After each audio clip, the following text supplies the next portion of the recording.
അടുത്ത വാർത്ത പറയുന്നതിന് മുൻപ് നിങ്ങൾക്ക് ഞാൻ ഒരു ദൃശ്യം കാണിച്ചു തരാം. കർണാടകയിലെ ബെല്ലാവി ജില്ലയിൽ നിന്നുള്ള ഒരു ദൃശ്യം.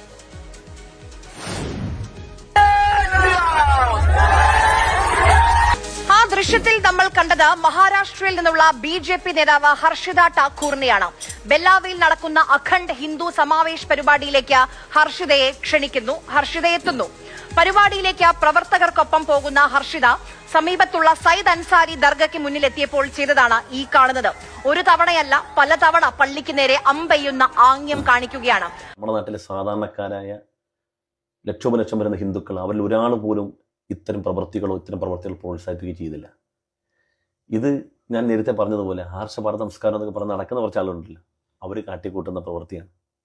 അവരാ കാട്ടിക്കൂട്ടുന്ന ഈ പ്രവൃത്തി നമ്മളിങ്ങനെ കാണുമ്പോൾ നമുക്ക് സങ്കടമൊന്നും പറയണ്ട. ഇപ്പുറത്തെ ഭാഗത്ത് മുസ്ലിം സമൂഹം, ഹൈന്ദവ സഹോദരങ്ങൾ ദീപവും കത്തിച്ചുകൊണ്ട് റാലി പോകുമ്പം എന്താ ചെയ്യുന്നതെന്ന് കണ്ടു.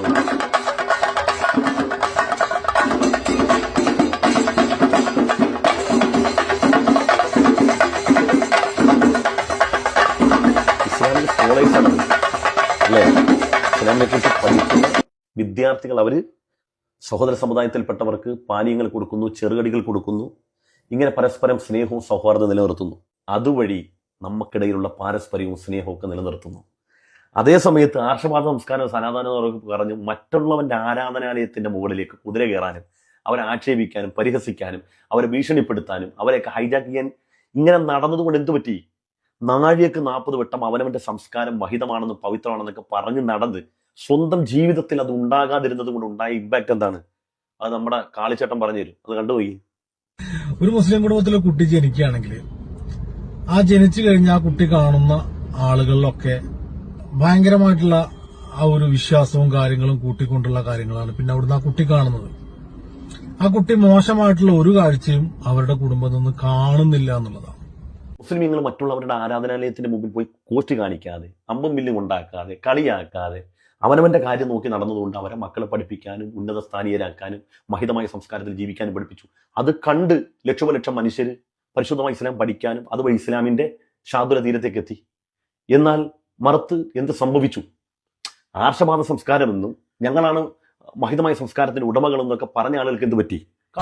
കുടുംബത്തിലോട്ട് വരുമ്പോ എങ്ങനെയാണ് ഈ കുട്ടികൾ ഇങ്ങനെ ഈ ലഹരിക്കടിമയും കാര്യങ്ങളായിട്ട് വരുന്നത്? അത് നിങ്ങൾ തന്നെ ഒന്ന് ചിന്തിച്ചു നോക്കുക, ആത്മാർത്ഥമായിട്ട് ചിന്തിക്കണം കേട്ടോ. നിങ്ങളെ വീട്ടിലൊരു കുട്ടി ജനിച്ച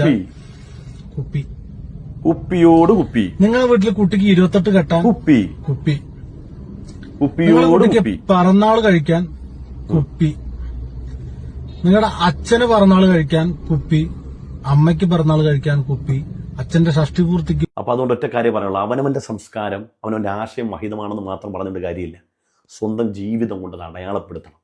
ഇല്ലെങ്കിൽ എന്താ സംഭവിക്കുക? ആ കഴിച്ചൊന്ന് മണപ്പിക്കാൻ തരുമോ? ബിരിയാണിന്റെ മണം എങ്ങനെ ഉണ്ടെന്ന് അറിയാനാ. എന്തായാലും വിഷമിക്കട്ടെ, കൈ മണപ്പിച്ചോളി. കൈ മണപ്പിച്ചോളി. ആ കഴിഞ്ഞ പോയിക്കോട്ടെ.